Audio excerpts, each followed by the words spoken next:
13. Ce même jour, Jésus sortit de la maison et s'assit au bord de la mer. Une grande foule s'étant assemblée auprès de lui, il monta dans une barque et il s'assit. Toute la foule se tenait sur le rivage. Il leur parla en parabole sur beaucoup de choses, et il dit : Un semeur sortit pour semer. Comme il semait, une partie de la semence tomba le long du chemin. Les oiseaux vinrent et la mangèrent. Une autre partie tomba dans les endroits pierreux, où elle n'avait pas beaucoup de terre. Elle leva aussitôt, parce qu'elle ne trouva pas un sol profond. Mais, quand le soleil parut, elle fut brûlée et sécha, faute de racines. Une autre partie tomba parmi les épines montèrent et l'étouffèrent. Une autre partie tomba dans la bonne terre. Elle donna du fruit. Un grain 100, et un autre 60, un autre 30. Que celui qui a des oreilles pour entendre, entende. Les disciples s'approchèrent et lui dirent : Pourquoi leur parles-tu en parabole ? Jésus leur répondit : Parce qu'il vous a été donné de connaître les mystères du royaume des cieux, et que cela ne leur a pas été donné. Car on donnera à celui qui a, et il sera dans l'abondance. Mais à celui qui n'a pas, on ôtera même ce qu'il a. C'est pourquoi je leur parle en parabole. Parce qu'en voyant, ils ne voient point, et qu'en entendant, ils n'entendent ni ne comprennent. Et pour eux s'accomplit cette prophétie d'Ésaïe.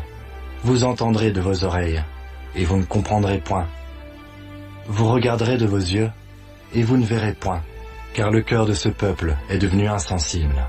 Ils ont endurci leurs oreilles, et ils ont fermé leurs yeux, de peur qu'ils ne voient de leurs yeux, qu'ils n'entendent de leurs oreilles, qu'ils comprennent de leur cœur, qu'ils ne se convertissent, et que je ne les guérisse.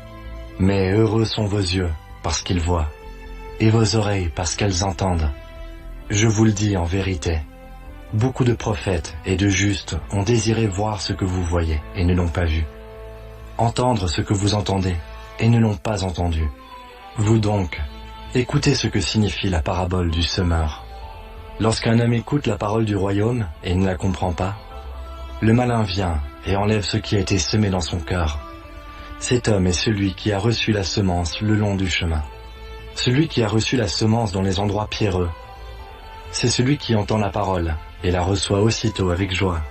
Mais il n'a pas de racine en lui-même. Il manque de persistance et, dès que survient une tribulation ou une persécution à cause de la parole, il y trouve une occasion de chute. Celui qui a reçu la semence parmi les épines, c'est celui qui entend la parole, mais en qui les soucis du siècle et la séduction des richesses étouffent cette parole et la rendent infructueuse. Celui qui a reçu la semence dans la bonne terre, c'est celui qui entend la parole et la comprend. Il porte du fruit, et un grain en donne 100, un autre 60, un autre 30. Il leur proposa une autre parabole, et il dit : Le royaume des cieux est semblable à un homme qui a semé une bonne semence dans son champ. Mais pendant que les gens dormaient, son ennemi vint, sema de l'ivraie parmi le blé, et s'en alla. Lorsque l'herbe eut poussé et donné du fruit, l'ivraie parut aussi. Les serviteurs du maître de la maison vinrent lui dire : Seigneur, n'as-tu pas semé une bonne semence dans ton champ ? D'où vient donc qu'il y a de l'ivraie ? Il leur répondit : C'est un ennemi qui a fait cela. Et les serviteurs lui dirent : Veux-tu que nous allions l'arracher ? Non, dit-il, de peur qu'en arrachant l'ivraie, vous ne déraciniez en même temps le blé. Laissez croître l'ensemble, l'un et l'autre, jusqu'à la moisson. Et à l'époque de la moisson, je dirai au moissonneur : Arrachez d'abord l'ivraie, et liez-la en gerbe pour la brûler, mais amassez le blé dans mon grenier. Il leur proposa une autre parabole, et il dit : Le royaume des cieux est semblable à un grain de sénévé qu'un homme a pris et semé dans son champ. C'est la plus petite de toutes les semences, mais quand il a poussé, il est plus grand que les légumes et devient un arbre, de sorte que les oiseaux du ciel viennent habiter dans ses branches. Il leur dit cette autre parabole. Le royaume des cieux est semblable à du levain qu'une femme a pris et mis dans 3 mesures de farine jusqu'à ce que la pâte soit toute levée. Jésus dit à la foule toutes ces choses en parabole, et il ne lui parlait point sans parabole, afin que s'accomplisse ce qui avait été annoncé par le prophète. J'ouvrirai ma bouche en parabole, je publierai des choses cachées depuis la création du monde. Alors il renvoya la foule et entra dans la maison. Ses disciples s'approchèrent de lui et dirent : Explique-nous la parabole de l'ivraie du champ. Il répondit : Celui qui sème la bonne semence, c'est le Fils de l'homme. Le champ, c'est le monde. La bonne semence, ce sont les fils du royaume. L'ivraie, ce sont les fils du malin. L'ennemi qu'il a semé, c'est le diable. La moisson, c'est la fin du monde.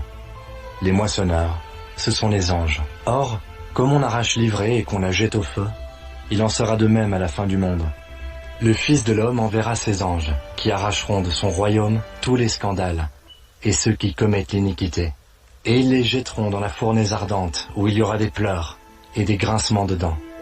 Alors les justes resplendiront comme le soleil dans le royaume de leur Père. Que celui qui a des oreilles pour les entendre, entende. Le royaume des cieux est encore semblable à un trésor caché dans un champ. L'homme qui l'a trouvé le cache. Et dans sa joie, il va vendre tout ce qu'il a, et achète ce champ.